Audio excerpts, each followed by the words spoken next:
Jim Carrey just disappeared. Not from the public eye, not from Hollywood. I mean, he was physically walked through a door by two men who didn't want to be seen, and nobody said a word. I was there. I saw his face when the light hit it, the way he looked up at my truck like I was the last person he could help, and the expression he wore. Not fear, not panic, something worse. Relief. Like he'd already accepted what was happening and only needed one witness. That was delivery 1. By delivery 14, I'd seen things in that building that rewrote what I believed about fame and power. By delivery 22, I couldn't put the truck in drive. What I found inside doesn't just explain Jim Carrey. It explains why some people get chosen, why some vanish quietly, and why the ones who come back don't. My little brother has always been the better version of me. I don't say that the way people say it when they're being modest. I say it the way you say something that is simply, factually, undeniably true. He got the grades I never chased, got the scholarship I never earned, got the kind of laugh that makes strangers in waiting rooms look up from their phones and smile without knowing why. He was 19 years old when they told us about his heart. I was sitting next to him in a hospital room that smelled like recycled air and hand sanitizer. When the doctor used words I had to Google later because I refused to let my face show that I didn't understand them. I watched my little brother's face do something I had never seen it do before in his entire life. It went still. Not scared, not sad, just still, like a phone screen going dark. Then he looked at me and said, completely seriously, no irony, no performance. Okay, but I had a really good morning though.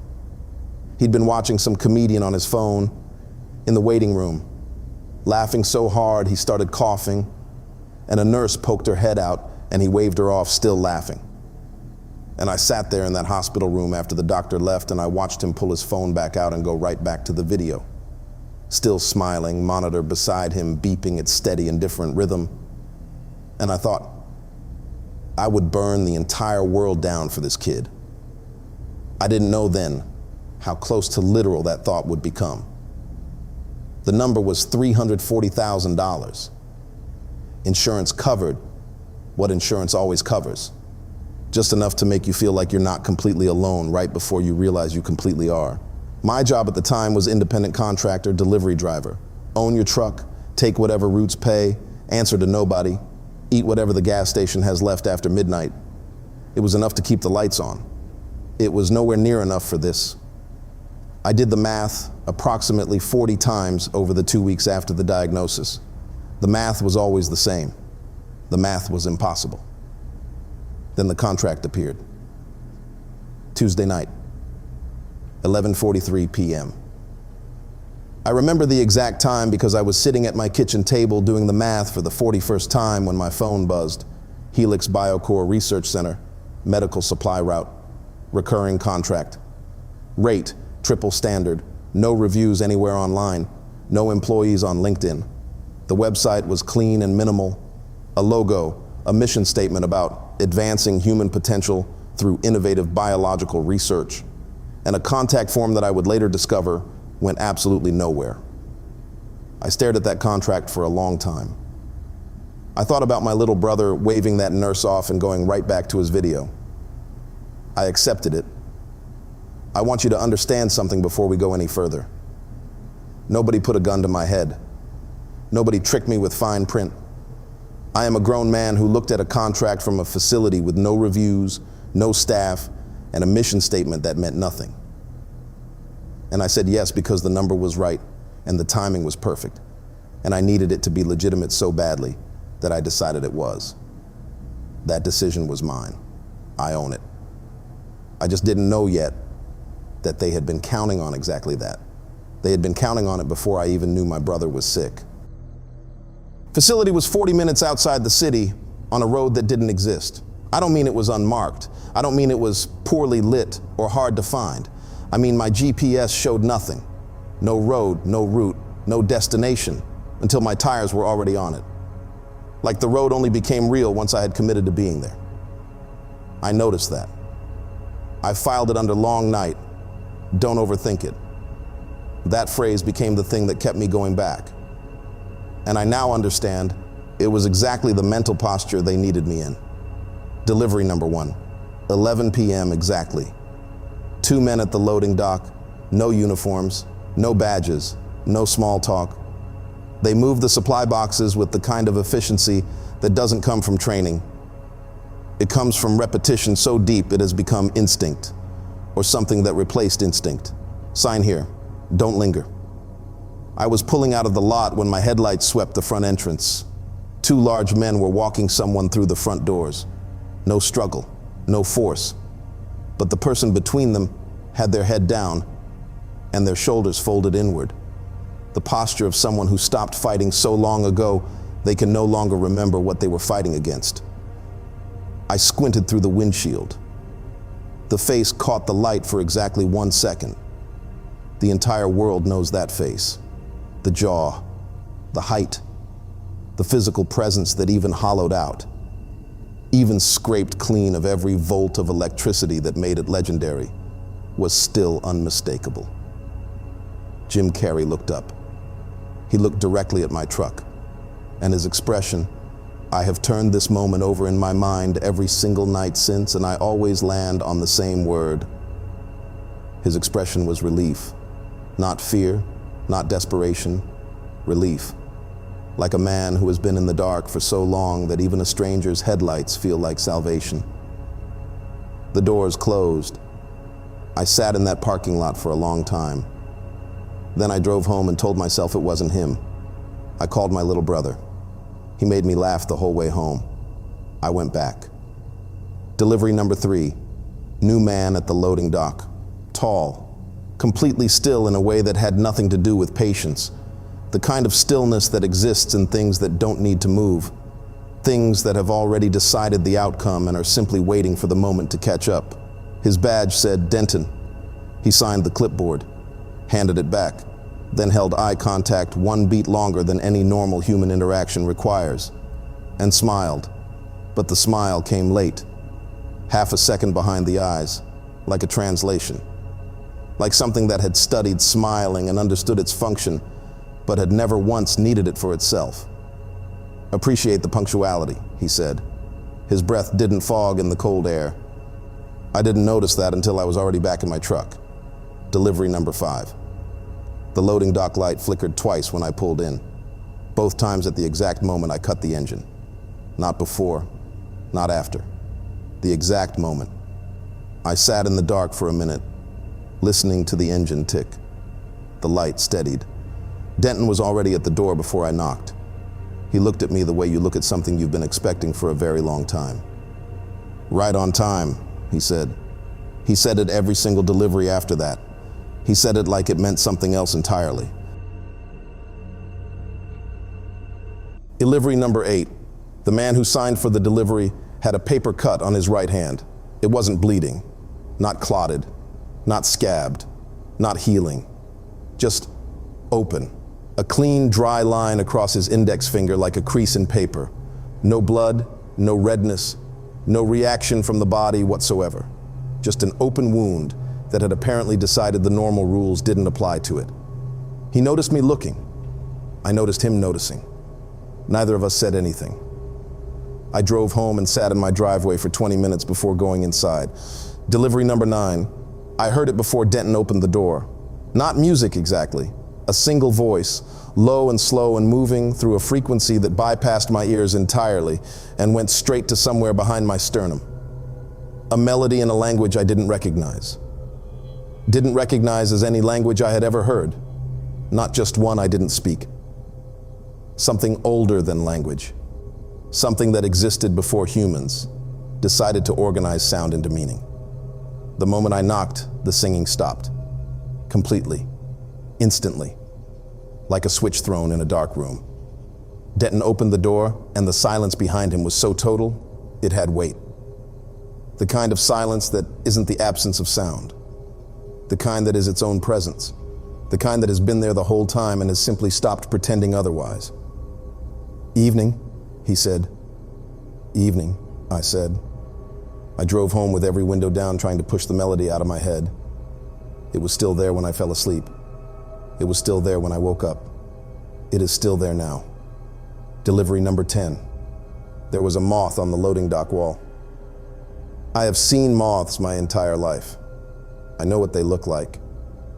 I know their scale, their weight, the way they navigate toward light, with that frantic, indifferent urgency. This moth was the size of my hand. It didn't move when the loading dock door opened. Didn't move when the fluorescent light above it flickered. Didn't move when Denton dropped the clipboard and it clattered hard against the concrete. Every eye on that enormous wingspan was pointed directly at me. Not at the light, not at the door, at me. I was at the dock for 6 minutes. When I pulled out of the lot, I checked my rearview mirror. The wall was bare. Delivery number 11. "How's the family holding up?" Denton asked while he signed the clipboard. "Casual, conversational, the way you ask someone about the weather." I went very still. I had never mentioned family. I had never mentioned anything personal. In 11 deliveries, I had spoken approximately 40 words to this man, and every single one of them was transactional. "Fine," I said. "Good," he said, handing back the clipboard without looking up. "That's good to hear." He said it the way you say something you already knew the answer to, the way you say something to let a person know that you already knew. Delivery number 12. I counted the windows on the building from the parking lot. 14. I counted them again from the other side. 11. I drove the full perimeter and counted from every angle. The number was different every time. I sat in my truck and stared at the building and understood for the first time, not suspected, not wondered, understood, that the building was not behaving like a building. It was behaving like something that was aware of being watched and had decided it no longer needed to pretend otherwise. I went home. I almost didn't go back. Almost. Delivery number 14. The loading dock was unmanned. I waited 20 minutes. Nobody came. I tried the number on the contract. It rang 11 times and disconnected. I tried again. Same result. 11 rings. Disconnected. Like the phone on the other end wasn't a phone at all, just something that had learned to imitate one. I sat in my truck and had a conversation with myself I am not proud of. Then I thought about my little brother's surgery. I propped the loading dock door with a supply box and went inside. The corridor was wrong immediately, not visually wrong, not obviously wrong, wrong the way a sentence is wrong when one word has been quietly replaced with something that almost means the same thing. You feel it before you can name it. The proportions were off. The depth didn't match the exterior. I followed it to a stairwell and stood at the top, looking down, sublevel 2. The door at the bottom was ajar. I want to be precise about what happened next because I have gone over it so many times that I need to be careful not to let the retelling smooth out the details that made it real. The smell reached me first. Something mineral. Ancient. The smell of a cave that has never once seen sunlight. Not unpleasant, just old. Older than the building. Older than the city.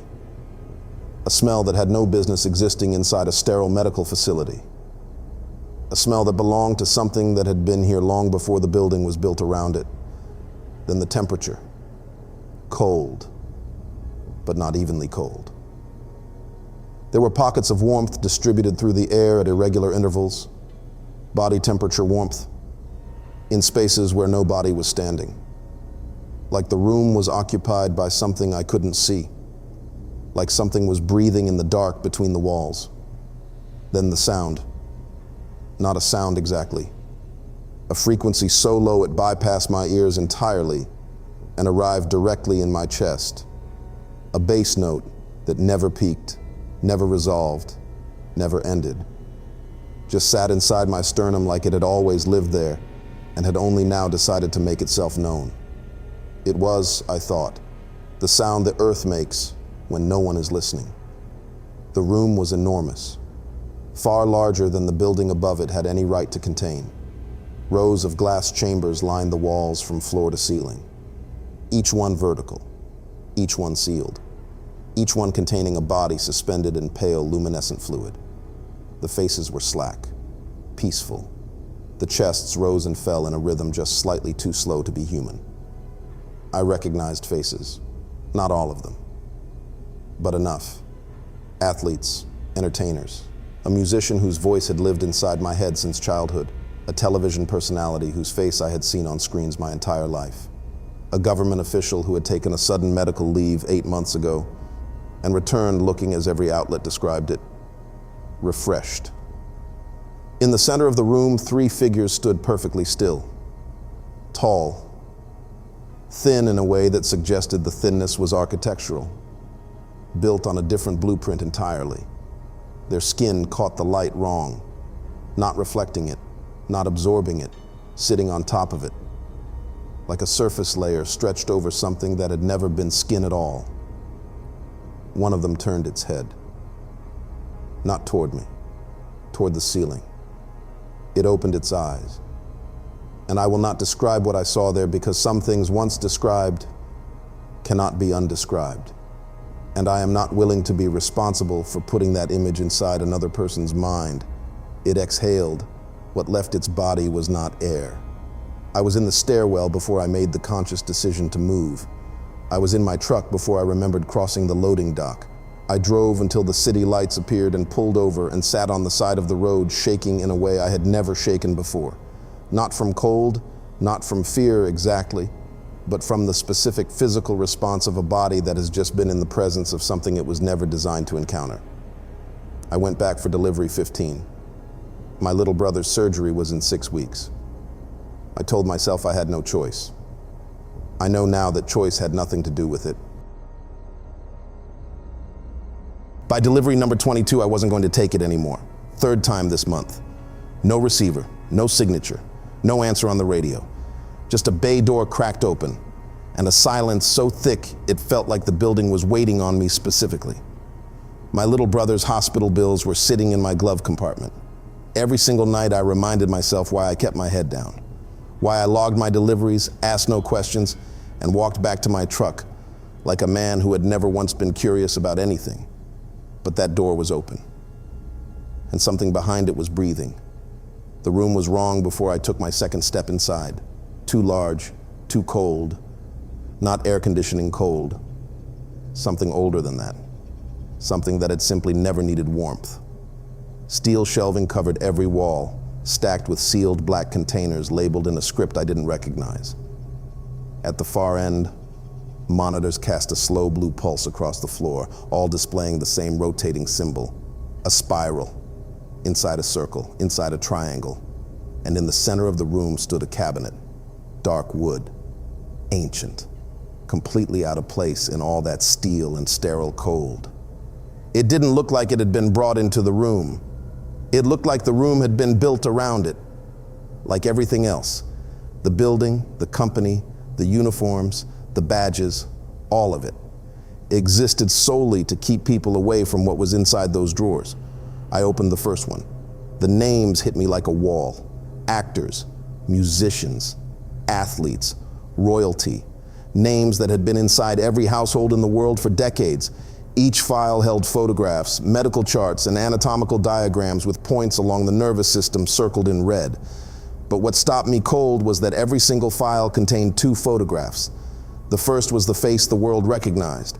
The second was identical in every way except the eyes, empty, fixed, like a painting made by something that had studied human beings for centuries, but had never once been one. Behind the photographs were documents that felt wrong in my hands.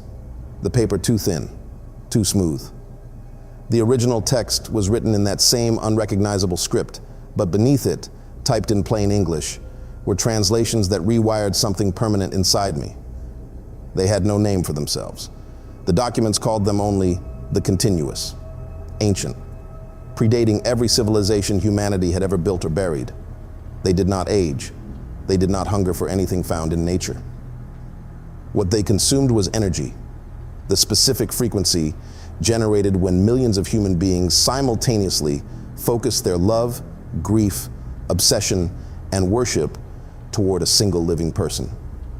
That concentration of emotion produces a signal unlike anything else on Earth, and it flows directly into whoever stands at the center of that attention. A celebrity was not famous to them. A celebrity was a harvest. The documents described the incubation period in cold clinical detail.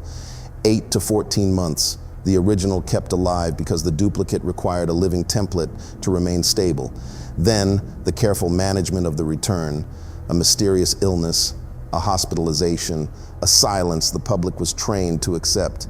The copy released back into the world, back into the spotlight, back into the endless stream of human feeling that fed the continuous like a current that never stopped running. Near the back of the drawer was a list of 13 family names. Old names. Names attached to banks, governments, and institutions that had quietly shaped the world for centuries. One notation beside each, in red ink. Custodians.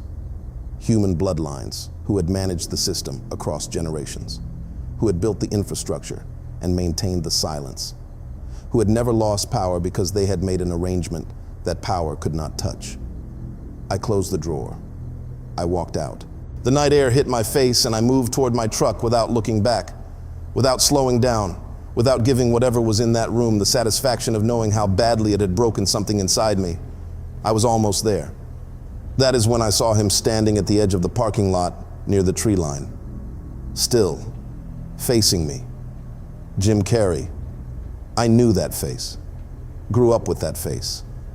Knew the electric, barely contained aliveness of it. The way every expression arrived like it was too large for one human face to hold. I had laughed at that face as a child.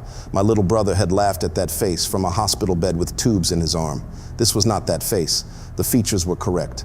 Every measurement accounted for, but nothing behind them was moving from anywhere real. The smile was simply there, not performed, not felt, just placed. The eyes caught the parking lot light and returned it without absorbing a single thing. He stepped toward me. One step. Slow. The way something moves that has never once in its existence had a reason to feel threatened by anything. His mouth opened. The voice was perfect. Every frequency, every cadence, reproduced with a precision that should have been comforting and was instead the most horrifying thing I have ever heard in my life. I'm dead. He smiled for one long moment. Then he turned and walked back into the dark. And he laughed. That sound the whole world knew, except it didn't stop where a human laugh stops. It kept descending, past the edge of anything recognizable, into a frequency that didn't come from a throat or a chest, or anything that had ever needed to breathe. The trees took him. The silence came back.